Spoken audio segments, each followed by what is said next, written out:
Olá, protagonistas. Então, aqui para terminar, tá? A gente vai estar aqui fazendo um exemplo mais visual, tá? De comparativo entre essas duas formas de capitalização. Ah, então vamos lá. Se a gente tivesse, então, por exemplo, aqui uma taxa de 10 no capital de 100, um exemplo um pouco diferente das passadas, né? Então a gente já sabe como que calcula aqui o juro simples, né? A gente sabe que é capital vezes a taxa vezes o período. Só que aqui eu já não estava colocando vezes, né? Eu já estava errando. Vezes a taxa vezes o período. Deu 10. Se a gente tentasse descer aqui, ele daria erro, né? Por quê? Porque ele estaria tentando puxar, nesse caso, células que não tem valor, né? Então vezes ia dar zero. O que a gente precisa fazer? Fixar. A gente tem que fixar com F4 a célula de capital e a célula que representa a taxa. Por quê? Porque essas são constantes, tá? O que vai mudar é o número de períodos. E quando a gente faz isso, sem medo de errar, ele vai dar o valor da incidência. Então a gente sabe, esse não é um valor acumulado, né? A gente sabe que se a gente fosse fazer para 11 períodos, o valor do juro seria de 110.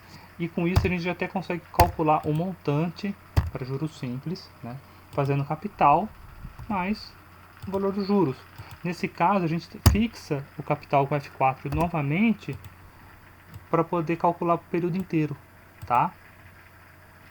Agora, no caso dos juros compostos, né, eu usei um jeito que a gente aprendeu. Nesse caso, se a gente fosse tentar usar a fórmula de valor futuro, não iria dar certo, tá? Só que se a gente usa a fórmula que a gente criou de juros compostos, a gente vai conseguir fazer. Então, capital vezes taxa vezes período dá um valor de 10, como a gente sempre sabe, o valor inicial ele é semelhante. E se a gente descesse, ele também vai dar erro, tá? Que bom, que deu erro, né? Significa que eu estou fazendo certo, né?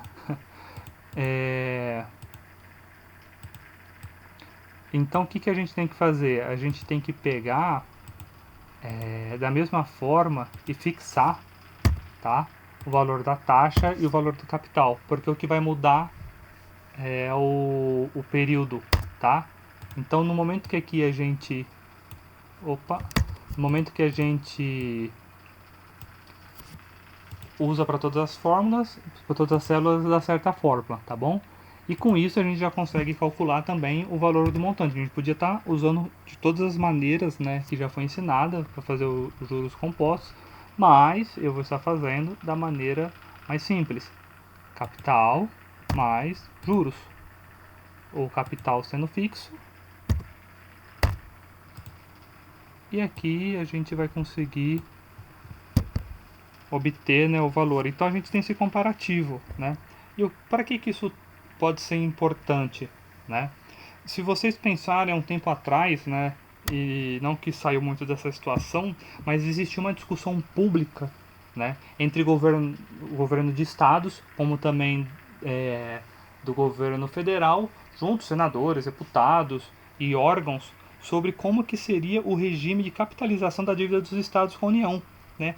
Porque os estados queriam que fosse o juro simples, ou seja, olha o montante, a gente está falando de valores extremamente volumosos. Olha a diferença que tem. Num, a União seria prejudicada, no outro, o Estado entenderia que eles estariam sendo prejudicados, né? Mas o que acontece? Eles estavam, né, com problemas de dívida, a União queria prolongar, só que ofertar o regime de capitalização compostos. Ou seja, você como gestor, dependendo da área que você atua, você pode estar sendo um assessor parlamentar, você pode estar trabalhando na esfera estadual ou na esfera governamental. E aí vai de você tomar esse tipo de decisão ou até pleitear esse tipo de decisão que te beneficia. Tá legal? Então aqui a gente já tem uma ideia da diferença, né? Que tem, né? Às vezes o prolongamento, né? Entenda quando eu falei do prolongamento, a gente vai vendo a diferença, né? Que dependendo o tanto que se prolonga num regime, ele vai aumentar muito, né? O valor que vai ser pago. Tá legal? Espero ter contribuído e eu vou ir fazendo novos vídeos.